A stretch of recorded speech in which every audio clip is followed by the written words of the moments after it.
सास फिसल गई। हाय मेरे कमर फिसल गई रे, कोई उठाओ रे। हाय मेरी कमर, 2 दिन से बाथरूम साफ नहीं किया। अरे इन लोगों का बस चले तो कीड़े चलवा दे घर पर। आए आए। सीमा अपने बाथरूम में फिसल जाती है। उसकी चीख सुनकर सब भागते हुए वहां आते हैं। कैसे चलती हो मम्मी, कैसे गिर गई तुम? अरे कितनी बार तेरी माँ को कह दिया कि चप्पल पहनकर मत चला कर, पर यहाँ मेरी सुनता ही कौन है। बुढ़ापे में सठिया गया है, इसकी बातों को इग्नोर करो, ऐसे ही सोचती हो ना तो भुगतो। अरे सबको आज के ज़माने के साथ चलना है। पहले के ज़माने में कोई चप्पल पहनकर चलता था क्या? अरे चप्पल पहनेगी तो गिरेगी। इस आदमी को ना हर चीज़ में मैं ही गलत दिखती हूँ। आज तक रोटियाँ डाल दी ना तो बोली निकल रही है, अब तो गिर भी गई। देखती हूँ मैं कौन खिलाता है खाना आपको। अरे आप लोग लड़ते ही रहेंगे क्या? उठिए मम्मी जी। अनुभव, हेल्प मी। सभी सीमा को उठने में मदद करते हैं और उसे कमरे में लेकर जाते हैं, पर सीमा को चैन कहाँ था। अरे मुझे आराम नहीं करना, गैस पर चाय चढ़ी हुई है। बहू जा तू उतार ले तो। अरे मैं जाता हूँ। अरे आप तो बस तैयारी बैठे रहते हैं, बोल बोल कर मेरा गला फट जाता है, पर आप एक मदद नहीं करते। और एक काम इस पम्मी को बोल दूँ तो आप भागा दौड़ी मचा देते हैं।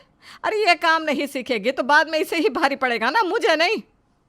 मैं सब देख लूँगी मम्मी जी, आप आराम कीजिए, आप टेंशन मत लीजिए। अरे क्या खा आराम करूं? इस घर में मेरे अलावा कोई हाथ नहीं हिलाना चाहता, झुका नहीं जाता मुझसे, फिर भी बाथरूम की सफाई मुझे ही करनी पड़ती है। 2 दिन मैंने बाथरूम क्या साफ नहीं किया, हर तरफ फिसलन हो गई। कितनी बार कहा है पम्मी तुझे मैंने कि नहाने के बाद बाथरूम को साफ कर दिया कर, पर नहीं। यहाँ तो सब के सब बैरिस्टर है, मैं ही एक फुर्सत वाली हूँ ना। एक हाथ से अपना कमर पकड़े सीमा फिर से घर के काम में लग जाती है। एक हाथ से चावल संभालो, एक हाथ से दाल। सुन ले पम्मी, अब से ना मैं बस अपने पति का खाना बनाऊंगी, तेरे पति का खाना अब तू ही बनाएगी। सारा काम मैंने अपने सर पर ले लिया है और यहाँ सब नकारा बनकर बैठ गए हैं, किसी को हाथ तक नहीं हिलाना। जी मम्मी जी। सीमा बड़बड़ाती जाती है और घर का सारा काम करती जाती है। पम्मी आराम से सोफे पर बैठकर अपना फ़ोन चलाती रहती है। तभी दरवाजे पर दस्तक होती है। दूध वाला। रसोई भी मैं संभालूं, दूध तक लेने भी मुझे ही भाग कर आना पड़ता है। अरे देख ले बहू, आज मैंने ना सारी रसोई संभाल दी, पर अब से तुझे ही करना है। एक तो ये लाइटर काम ही नहीं करता, कितनी बार बोल दिया कोई ला दो लाइटर, पर नहीं, मैं चली जाऊं मार्केट। अरे पर ये घुटने साथ दे तब तो, ऊपर से जब देखो टॉयलेट की हाजत ही हुई रहती है। अरे तू सुन भी रही है क्या? अपना फ़ोन फेंक और दूध ले। पम्मी मैं टॉयलेट से आ रही हूँ अभी। इस घर में बूढ़े लोग भी रहते हैं, ज़रा तो शर्म कर लो। इस उम्र में अगर मैं गिर गई और मेरा सर फट गया तो मैं तो सड़ती रहूँगी। तुम में से कोई मुझे पानी देने तक नहीं आने वाला, जानती हूँ मैं। क्या हो गया मम्मी? क्या हो गया भाभी जी? अरे तू ही बता मनोहर, तूने तो मुझे बचपन से देखा है, तेरे नाना दादा भी मेरे ही घर दूध देने आते थे। 16 साल की थी मैं जब ब्याह कर कर घर में आई थी, तब से सारा काम अकेली कर रही हूँ। और ये बच्चे बाथरूम की कुंडी को सीधा करके आ जाते हैं। अरे भाई बुढ़ापे का शरीर है मेरा, अगर मैं गिरी और कुंडी मेरे सर पर बच गई तो ऐसा खून की नदियाँ बहेंगी ना, बचते ना बचूंगी। एक तो मैं अपने शरीर से परेशान, बार बार जाकर कुंडी नीचे करके आती हूँ, पर कोई ना कोई उस कुंडी में आग लगा कर आ जाता है। मम्मी जी आ गई है, मनोहर वही दूध ले लेंगी। मेरे सीरियल का टाइम हो गया है, मैं कमरे में जा रही हूँ मम्मी जी।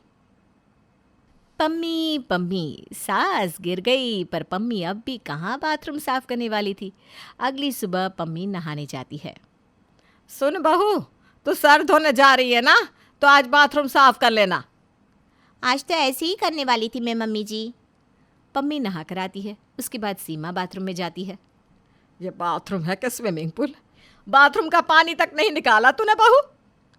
निकल ही नहीं रहा था मम्मी जी। हाथ हिलाएगी तब ना निकलेगा बहू, खड़े खड़े कुछ नहीं होता।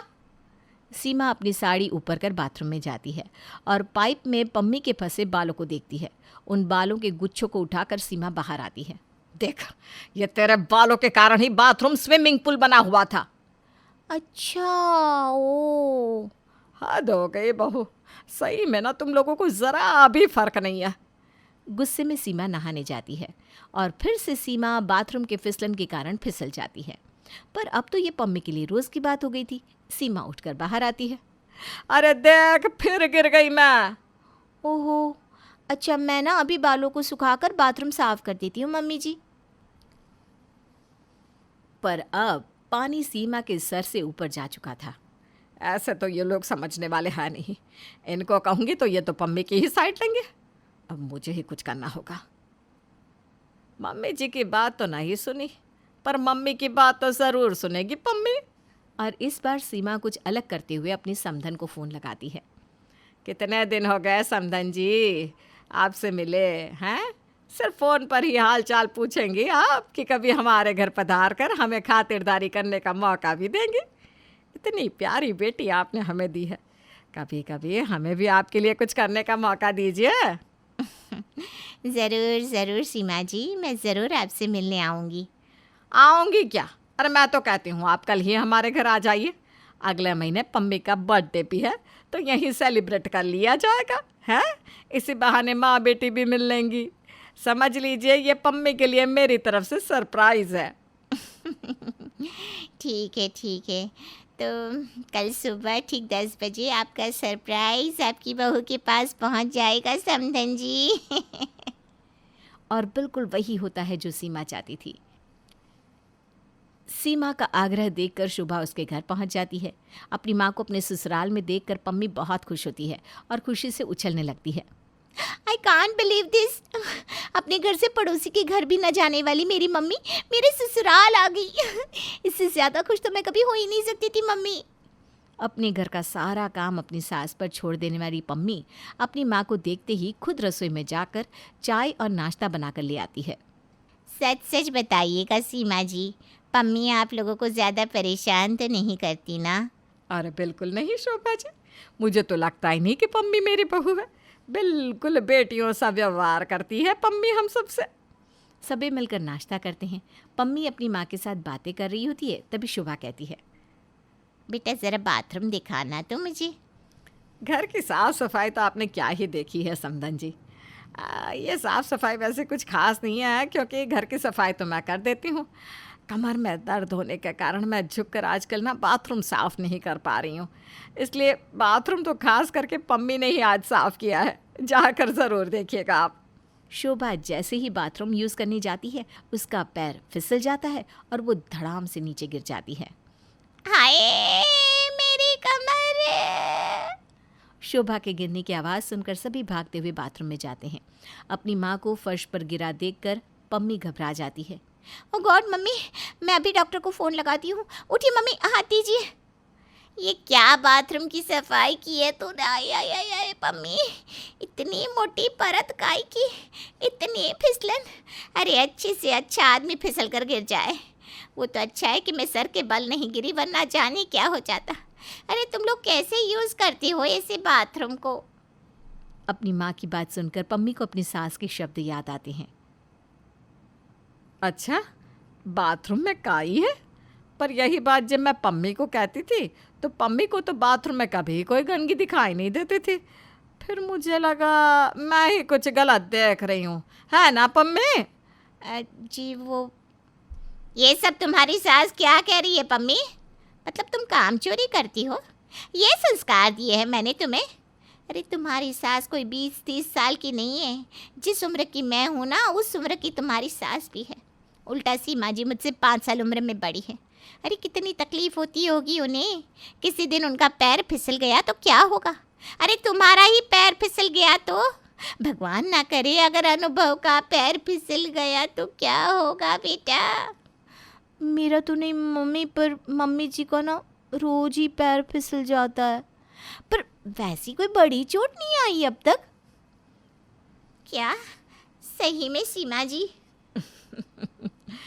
क्या कर सकते हैं शोभा जी, अब बच्चों के आगे तो हमें ही झुकना पड़ता है। एक हाथ मेरा तो हमेशा मेरी कमर पर ही रहने लगा है। हमारी उम्र अब ऐसी नहीं रही कि अगर हड्डी टूट गई तो जुड़ पाए। अरे ज़रा तो शर्म कर बोलने के पहले पम्मी।